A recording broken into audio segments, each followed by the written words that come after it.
माशा ने खूब जोर लगाया पर एक घूंसा पड़ते ही वो जमीन पर गिर गई। उसके पति के सिर पर भी बंदूक तनी थी और लुटेरा उसे बुरी तरह पैरों से कुचल रहा था। वो अपनी आंखों के सामने खुद को बेइज्जत होते देख रही थी, लेकिन कुछ कर नहीं सकती थी।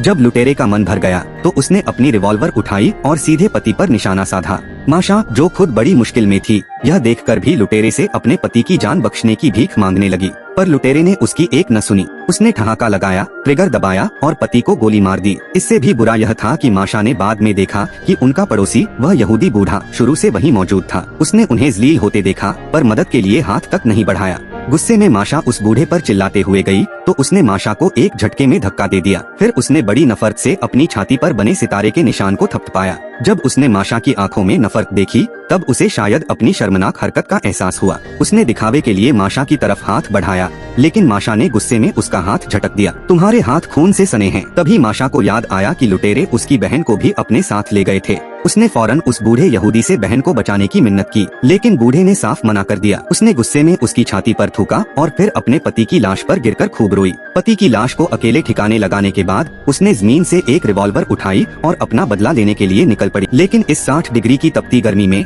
उसका खुद जिंदा रहना मुश्किल था, बदला लेने की तो बात ही छोड़ो। पहले माशा को एहसास हुआ कि वह रास्ता भटक गई है और बस बेतरतीब ढंग से भटकती रही। फिर पानी भी खत्म हो गया। डगमगाती हुई हालत में उसे धुंधले में अपनी बहन मुस्कुराती हुई दिखाई दी। वह फौरन गले लगाने के लिए भागी पर लड़खड़ाकर गिर गई। तब उसे पता चला कि यह सिर्फ उसका भ्रम था।